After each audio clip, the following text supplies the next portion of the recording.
pengembangan yang akan saya capai Bu, saya akan mengembangkan dua area Bu. Yang pertama dalam pengetahuan dan keterampilan. Nah, untuk pengetahuannya saya ingin anak-anak ini memahami tentang yang tadi saya bilang tentang pengertian definisi dari descriptive text, kemudian generic structure-nya atau urutan dari paragraf descriptive text itu sendiri, dan unsur kebahasaan dari descriptive text. Nah, kemudian untuk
again? Ya, yang termasuk jenis dari teks naratif. Oke, nah our activity today, the first is pray. Tadi kita sudah berdoa bersama ya. Oke, and then the second opening sudah tadi, and then the third is ice breaking. Ya, nanti kita akan ice breaking. And then yang keempat learning agreement atau kesepakatan belajar. And then reflection, ya. Kemudian mulai dari diri, and then reflection again. Ya, jadi kelasnya ada refleksi lagi. Oke. Kemudian, oke, saatnya kita ice breaking. Yes. Nah, kalau kemarin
dari Zahra?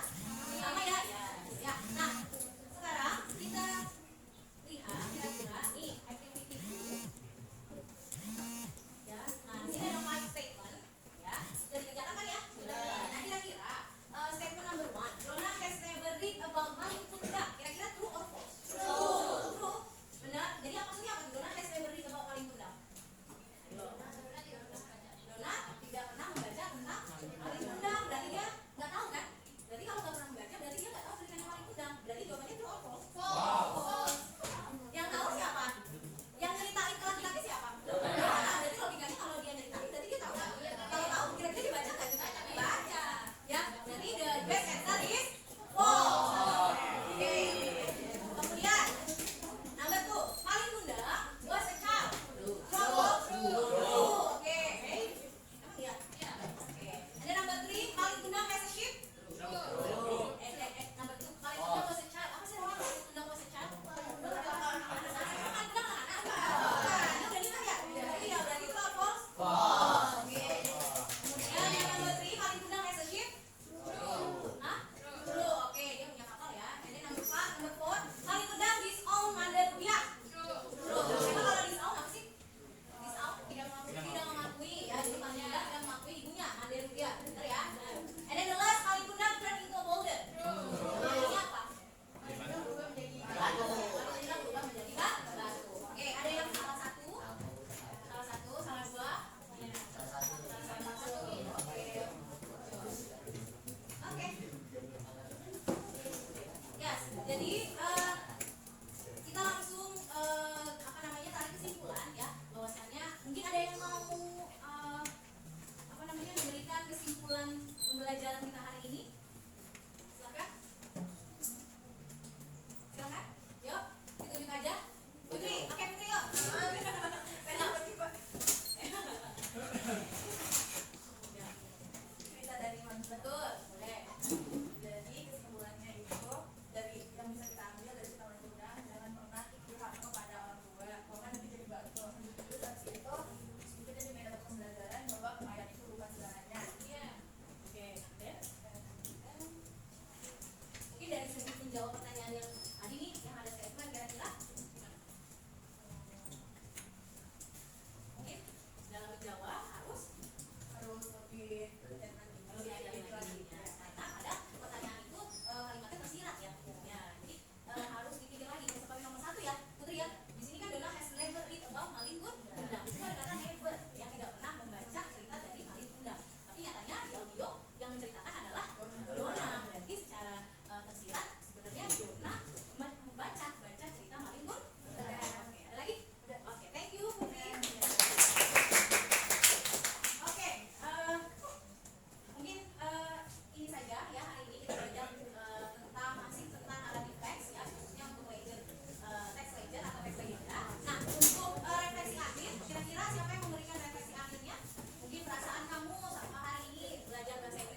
Bismillah. Assalamualaikum Bu Laras. Assalamualaikum Bu Ade. Waalaikumsalam warahmatullahi wabarakatuh. Gimana kabarnya Bu Laras hari ini? Alhamdulillah kabar baik Bu Ibu. Ibu gimana kabarnya? Alhamdulillah baik juga.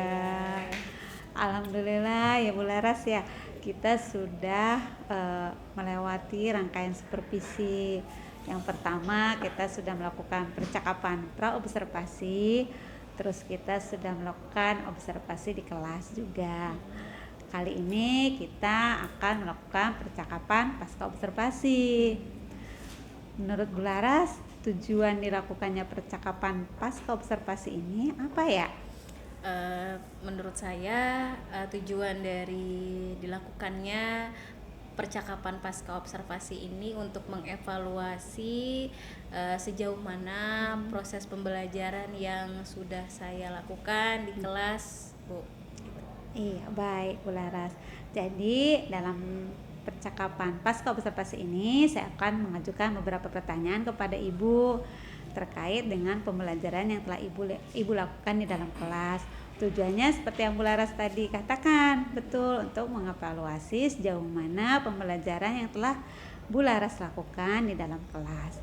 Oke, pertanyaan yang pertama Bu Laras, bagaimana perasaan Bu Laras nih setelah melakukan observasi di kelas? Ya, perasaan saya awalnya nih Bu ya, awalnya pas Ibu masuk saya cemas juga ya.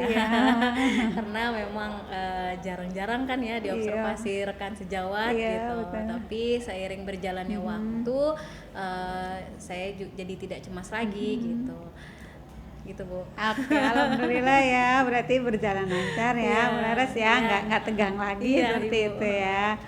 Baik Bu Laras, terkait dengan area pengembangan yang Bu Laras mau lakukan di dalam kelas beserta tahapan dan langkah-langkahnya. Jadi yang mau Bu Laras lakukan itu langkah-langkah serta tahapan-tahapan dan area pengembangannya menurut Bu Laras sudah tercapai atau belum? Jadi untuk tahapan dan langkah-langkah dalam proses pembelajaran yang kemarin itu saya menyiapkan perangkat pembelajaran, modul ajar, materi ajar dan perangkat yang lainnya Ibu ya, seperti komputer dan Infokus. Kemudian untuk area pengembangannya saya fokus untuk dua hal Bu. Yang pertama pengetahuan dan keterampilan. Nah untuk pengetahuannya sendiri saya untuk murid-murid itu agar dapat mengidentifikasi dan memahami dari teks legenda. Kebetulan kan kemarin kan materinya legenda teks legenda gitu, dari naratif teks. Kemudian untuk keterampilannya setelah mereka memahami, mengidentifikasi, mereka dapat mempresentasikan gitu. Jadi anak-anak itu diminta untuk memilih satu film Bu, satu film teks legenda tentang legenda gitu, cerita legenda baik di dalam negeri atau di luar negeri. Nah, mereka mengidentifikasi mana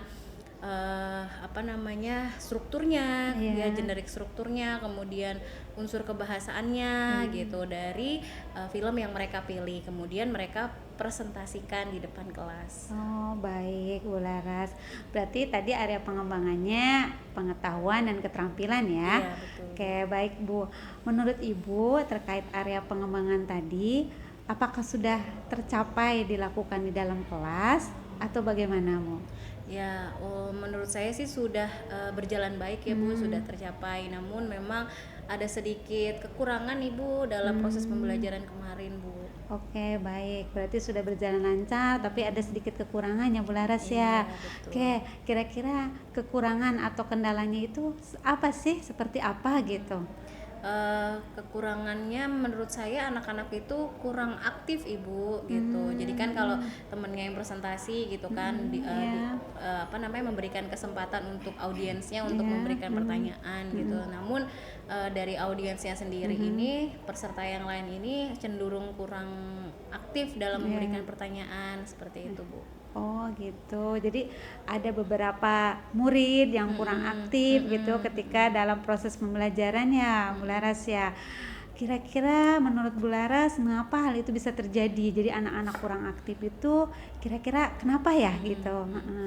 Mungkin karena ini kali ya, pembagian kelompoknya ya Bu ya, gitu. Karena kan mungkin anak itu kurang aktif karena anak tersebut tidak nyaman gitu dengan teman-teman sekelompoknya, seperti itu. Gitu. Mungkin saya bisa menentukan kelompok dari gaya belajarnya mereka gitu ya kan, dari gaya belajar ada yang auditori, kinestetik gitu ya Bu ya, sama visual seperti itu, sehingga murid-murid itu bisa nyaman dan percaya diri untuk aktif di dalam kelas. Oh, baik Bu Laras, berarti untuk rencana ke depan Bu Laras akan menyesuaikan dengan kenyamanan murid ya.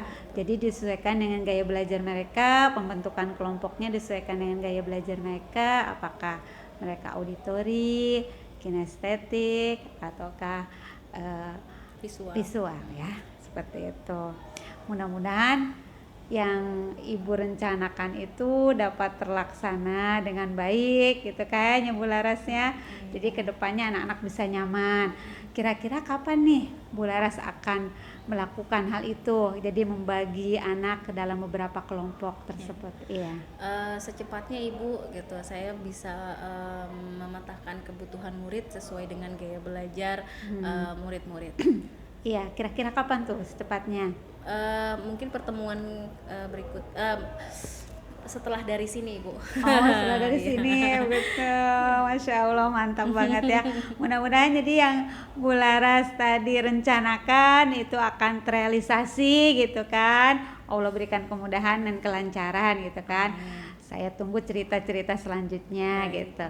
Baik Bu Laras, menurut Bu Laras dari percakapan kita kali ini, kesimpulannya apa? Apa yang Bu Laras dapat dari percakapan kita kali ini? Ya, ternyata saya mengambil bahwa untuk melakukan proses pembelajaran yang berpihak pada murid, yang berpusat pada murid, ternyata kita sebagai guru itu harus terlebih dahulu untuk memetakan kebutuhan murid-murid gitu, dari mungkin dari gaya belajarnya gitu, karena kan setiap murid itu kan memiliki apa ya Bu, potensi yang berbeda gitu ya Bu ya, gayanya mereka yang berbeda, sehingga kita tuh nggak bisa menyamakan satu metode yang sama gitu untuk setiap murid, seperti itu ya. Baik, berarti kesimpulan dari percakapan kita kali ini Bu Laras menyimpulkan bahwa akan membuat proses pembelajaran yang disesuaikan dengan kenyamanan murid, gaya belajarnya murid gitu kan, karena Bu Laras menginginkan pembelajaran itu berpihak pada murid, seperti itu ya Bu Laras ya. Mudah-mudahan tercapai ya Bu Laras ya. Terima kasih atas kehadirannya gitu. Saya tunggu cerita selanjutnya nih gitu kan ya. Mudah-mudahan tercapai Bu Adi, ini udah tercapai, terlaksana dengan baik gitu. Saya senang sekali nanti mendengarnya. Amin. Terima kasih banyak Bu Laras. Sama-sama Bu Ade. Ya, sampai ketemu lagi nanti. Assalamualaikum warahmatullahi wabarakatuh. Waalaikumsalam warahmatullahi wabarakatuh.